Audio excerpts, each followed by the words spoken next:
అన్నమయ్య జిల్లా మదనపల్లిలో ఛత్రపతి శివాజీ విగ్రహావిష్కరణ సందర్భంగా స్వల్ప ఉద్రిక్తత నెలకొంది.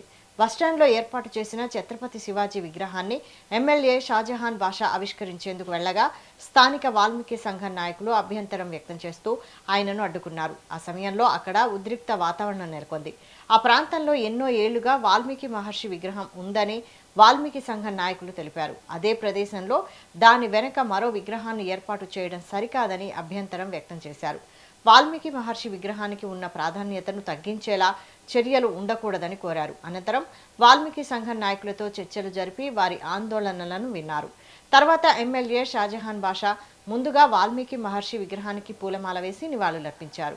చిత్తూరు బస్టాండ్ సర్కిల్ ఎప్పటికీ వాల్మీకి సర్కిల్గానే కొనసాగుతుందని, ఆ పేరును అధికారిక రికార్డుల్లో నమోదు చేసేలా చర్యలు తీసుకుంటామని హామీ ఇచ్చారు. మన రీసెంట్గా బహుదా కాలువపై నిర్మిస్తున్నటువంటి ఛత్రపతి శివాజీ విగ్రహాన్ని, కాశ్య విగ్రహాన్ని మరాఠీ సంఘానికి కానీ ఛత్రపతి శివాజీ కాశ్య విగ్రహానికి కానీ మేము ఎటువంటి వ్యతిరేకులము కాదు, మేము ఒకటే కొడుతున్నాం. అటువంటి మహారాజును ఒక మురిక్కాలలో కట్టడం, మేము ఒక మురిక్కాలలో కట్టడం కరెక్ట్ కాదు. భారతదేశాన్ని పరిపాలించిన మహాచక్రవర్తి ఆయన. అటువంటి వ్యక్తిని ఒక ఉన్నత స్థాయిలో పెట్టండి, ఉన్నత శిఖరానికి చేర్చండి. 25 చెరువుల అనుసంధానం మురుక్కాలు నీళ్ళు రావడం కాలువ గుండా వస్తూ ఉంది.